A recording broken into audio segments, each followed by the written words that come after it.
We are in the middle of a magnetic pole shift here on Earth, and this has been ongoing for several decades. It's been speeding up and speeding up. And in recent years, it has kind of crossed a threshold where it is pretty concerning at this point. And one of the things that is happening is it is letting dangerous energy, dangerous amounts of energy from outer space into the atmosphere and into the Earth system. If we were to completely lose our magnetic field for good, we would end up looking like Mars. That's actually what happened to Mars.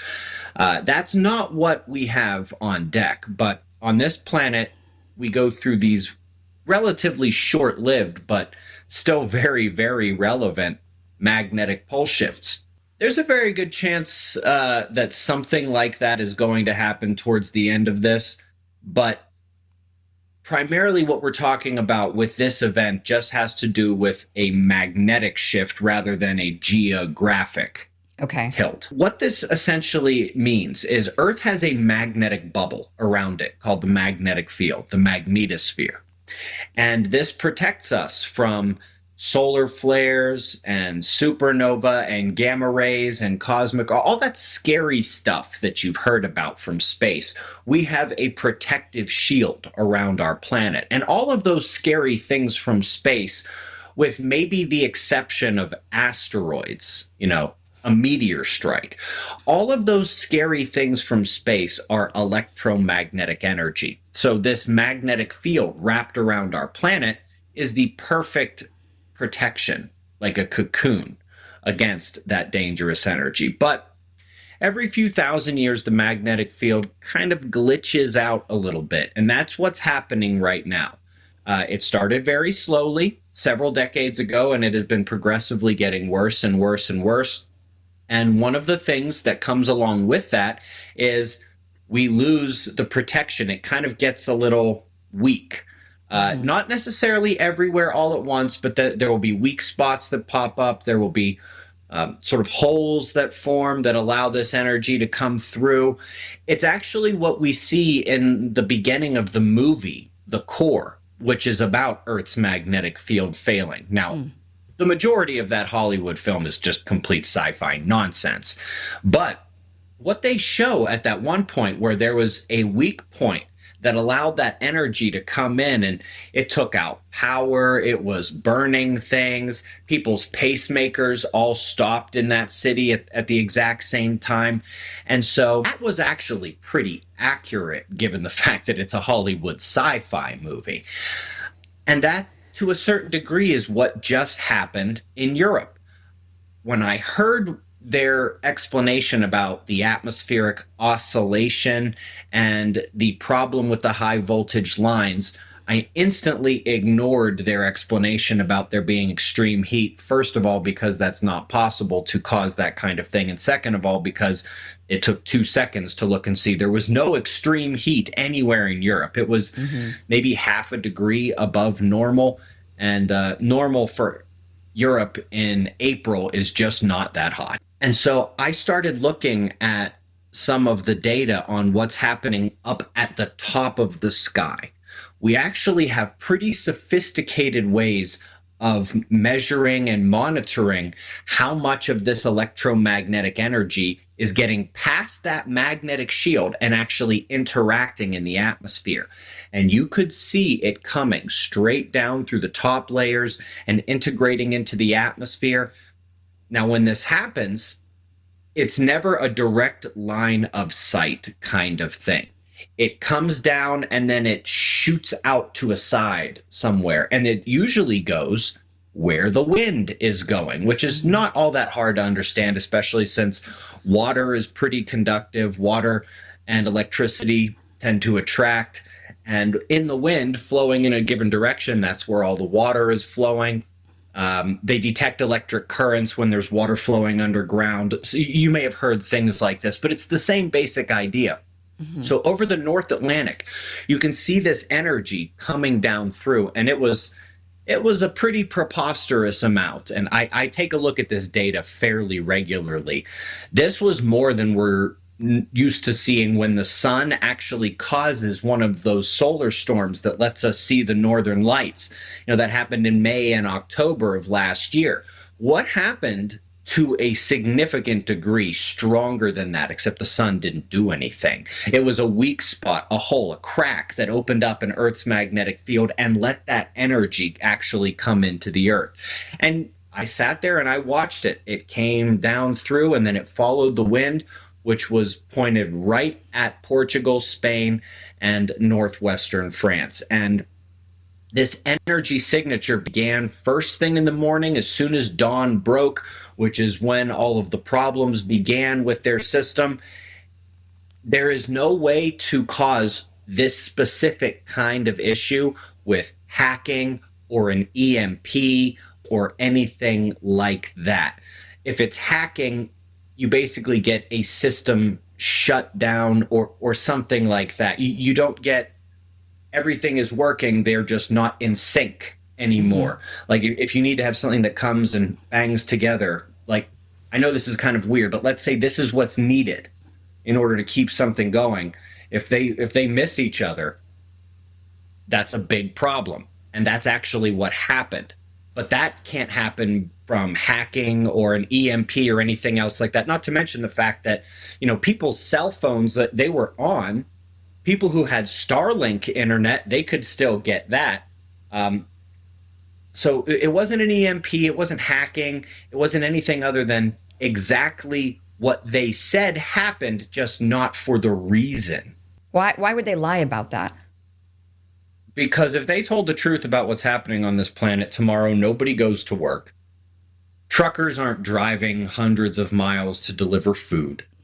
Police aren't risking their lives on a potentially dangerous call.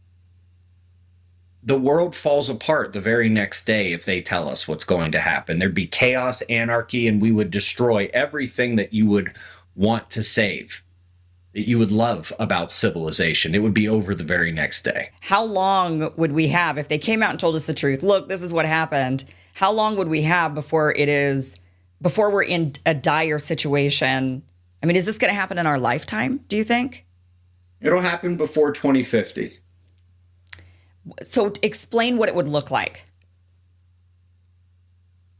Okay, there's no more electricity on Earth. We are back in the Stone Age. There's no way to purify water. There's no way to distribute it. You turn on your faucet in your home, nothing comes out. There's no refrigeration, so food can't be stored and shipped. Within about 48 hours, the stores are completely empty. Gas stations don't work. ATM machines don't work. Credit card machines don't work. 911 doesn't work. There's no internet, air conditioning, heating. There's basically just you and everyone around you back in the natural world, looking to eat, looking to get water, and looking for shelter for their family. The other thing about this is when the sun actually does throw one of those storms at us and our magnetic field is much weaker, the induction of electricity onto this planet is going to be much, much stronger. Picture we get hit by the sun, and within 24 hours, every electrified structure on the planet has burned down. That's homes, buildings, hospitals, everything just burned down in one day. So you think it would happen in a moment like that, in a day? Well, what I just described to you would. Yeah. The overall magnetic pole shift is something it's been going on for several decades, and it's going to take probably a decade or two more to complete. It's about how bad things get along the way. It's kind of like, all right, so when somebody ends up dying of cancer, are they running marathons every day, and then they just drop dead in the middle of a marathon after they're sprinting like an Ironman? No, that's not what happens. They notice first they don't have a lot of energy, and then they're getting too sick, and then other things start to go wrong in their bodies. I mean, maybe an organ of theirs starts to fail, and it's a slow process that they go through to actually die from that cancer, right? That's a little more accurate if we're talking about what's going to happen in this event. So as our magnetic cocoon of protection fades, This energy comes in, and first it does two things. One, this energy, because of its interaction with water vapor, is going to create tremendous storms. Absolutely phenomenal storms. And phenomenal, not necessarily in the great use of the word, mind blowing levels of storms. While it's doing this, that is electromagnetic radiation that is not exactly good for our DNA. It messes with all of our bodily systems. A lot of people don't know this, but everything from blinking to our heartbeat to taking a step to talking to thinking, all of it has to do with what they call ion channels. Basically, things moving around that are electromagnetically charged. This would be sodium, magnesium, calcium. There's several others. And there's a reason we call those things electrolytes, because they are electrically charged. And we actually notice, to a smaller degree, every time the sun causes one of those solar storms like we had last year, the more vulnerable aspects of the population start to see their electrolytic activity inside their body be messed with quite a bit, whether that's something in their mitochondria and they're extra fatigued, whether that's something in their neurons and they become more emotionally unstable or more panic reactive, something like that. It can trigger a heart attack. It can induce autoimmune diseases to flare up. It can cause seizures, migraines, etc. And so this is one of the things that is happening. It also degrades cognition. So if it seems like the world right now out there is getting a little dumber while at the same time becoming more emotionally unstable and more panic reactive, yes, they are. And there's a scientific explanation for it. But as that is happening, these particles are also destroying the ozone. This does two things. One, it lets in more ultraviolet light, which has an even bigger effect on the atmosphere. So we have two different ways that storms and weather are getting attacked, one by the particles themselves, and then also by the extra ultraviolet light that is coming in because those particles destroy the ozone. And while our bodies are taking the hit from those same particles, we're also beginning to take extra ultraviolet light that is breaking through, which too much of is bad for us as well. And so in two different ways, it's a climate hit and a biological radiation hit. While these things are going on, we don't have any power at some point. We're basically back to living like cavemen, something that the United States government actually looked into, and they said when this happens, 99% of people are going to be dead in 6 months, and that's globally.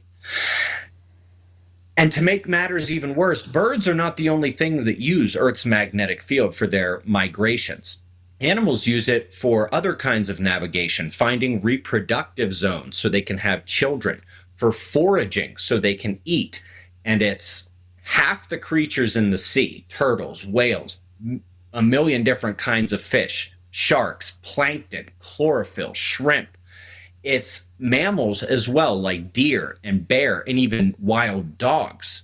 Reptiles use it. Every single insect uses Earth's magnetic field. Plants use Earth's magnetic field along with signatures of ultraviolet light to know when to make seeds, when to flower, when to germinate, all of this stuff. So literally, up and down the food chain, we're getting hits everywhere while we're getting a double dose of climate chaos, while we are getting a double dose of electromagnetic biological impacts.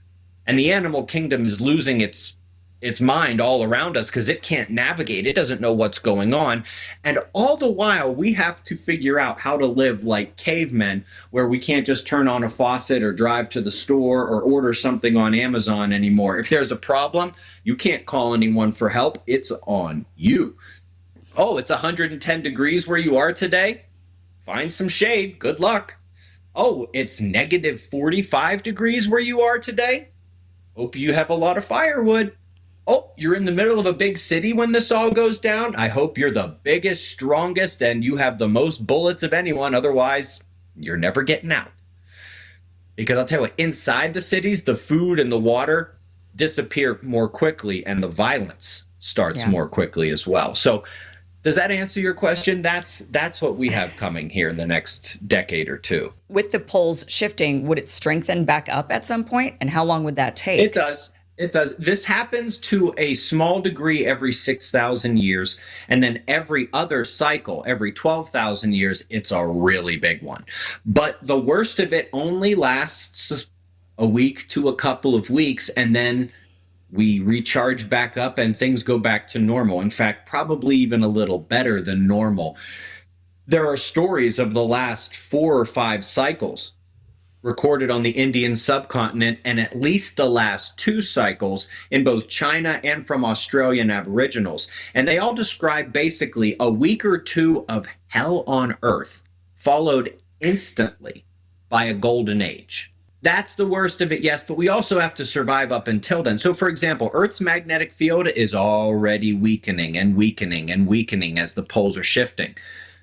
We may go all the way until the late 2040s and then have all of this happen. Or the sun could take out power to the whole planet and burn down every building next week. And then we have about a decade or 2 to figure out how to live like cavemen and not die from the elements, not die from starvation, not die because some other desperate human killed us, or we're looking for food in the woods and we get attacked and eaten by a bear. And then we have the zenith of the catastrophe 10, 15, 20 years later. And so, okay, yes, the worst of it's only going to be that. But what if the sun throws a big solar flare at us next week? And we're back in the Stone Age for 20 years and then have to deal with Earth's magnetic pole shift. Mm-hmm. So in terms of thinking about this, getting ready for this, maybe you should do what the governments and the world billionaires have been very quietly doing for several years already, which is preparing for this to happen. You know, there's a reason why Elon Musk is so focused on going up and digging down. One of his billion-dollar businesses is the Boring Company. Jeff Bezos, he is hollowing out a mountain in New Mexico, and across the street is his Blue Origin launch facility. And if you were to dump a lake right on top of both of those things, where that water would drain to is where he has his $300 million super yacht that he calls the Black Pearl. These are not coincidences. There's a reason why governments are digging underground like crazy, and it seems like they are spending like there's no tomorrow. I wonder if they know something we don't. Yeah. Acting so recklessly with reckless abandon because they know that reckoning is right around the corner. That's sort of where you have to come with all of this. During the worst of it, during the zenith of this, the Earth absolutely turns like this. And there's lots of evidence for this. My favorite one has to do with the mammoths. Have you heard of the mammoths that they dug out of the ice near the Arctic? And they were frozen so quickly that the food didn't digest in their mouths and stomachs. You know, everybody asks the wrong question when they hear about those things. Everybody asks a question that doesn't make any sense to me. Everybody asks, how do you freeze a mammoth so quickly to halt chemical digestion in its mouth and its stomach?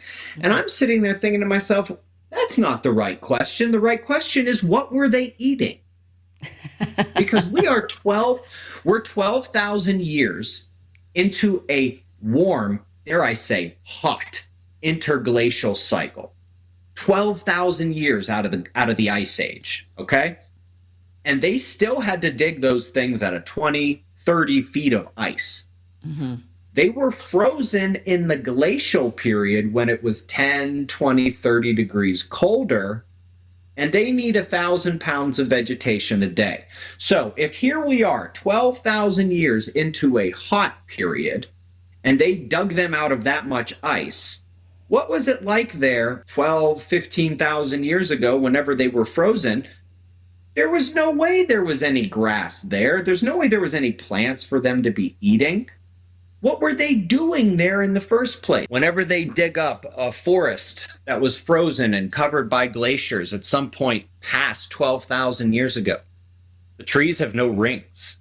Do you know what tree rings are? Those are the seasons. Now, there's a place on Earth right now where trees grow with no rings, and that's called the equator because it's the same season year round, which tells us that part of the world, Norway, Finland, Sweden, used to be near the equator. There's a classified mission called Project Nanook from the 1940s. They had to figure out where the magnetic pole is, and they figured out it was moving a little bit, so they started digging down into the ice to learn more. And the first thing they found was a layer of polar fossils, kind of what you'd expect, but right underneath it was tropical fossils, and then polar, tropical, polar, tropical. And that only works if the planet is tilting 90 degrees to put it at the equator and then bringing it back, and then putting it at the equator and bringing it back. There's several other lines of evidence we could look to, like all the ones that convinced Albert Einstein that the planet does this. He actually died trying to figure out the math and physics of how that tilt works. He had been convinced it happens. He was just, okay, how does it happen? And he died not figuring that out. He never looked at Earth's magnetic field or the sun or any of the stuff that we know about now. He didn't have that information. Humans didn't really know it. But all of this information suggests this is what happens to our planet. And it's exactly what is told in all the ancient stories as well, which I do believe have a little more history than they're given credit for. You know, things like myth and religious texts. I think that there's some history in there. They remember things that they saw and stories that were passed down. And they weren't something somebody just made up, the earth swaying to and fro like a drunkard. Everybody's heard that one from the Bible, but how about chapter 65 of the book of Enoch? The first line is, "And Noah saw the earth turned over and knew its destruction was near." These things are found in nearly every myth, with the great flood, which is caused by the ocean sloshing around as the planet goes like this and basically dumping onto continents. I mean, imagine you've got a full glass, like all the way full to the top, and then you start going like this. Water's going to spill out everywhere. So that's essentially what's on our bingo card here before 2050. So how long does it take for the shift to go 90 degrees? Is that like it happens in a day? One day. It literally just flips in a day. Yes. The reason they're not like that right now is because the crust and the mantle are locked together. And that's what's going to change during the zenith of this event. The crust will be unlocked from the mantle.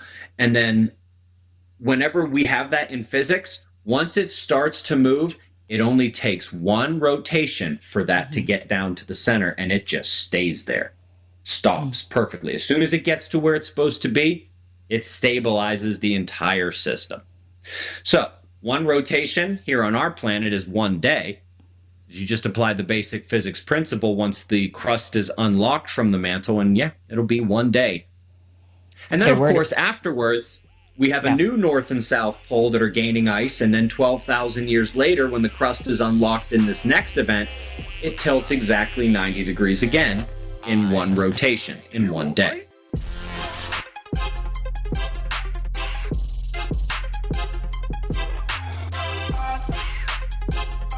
Yeah.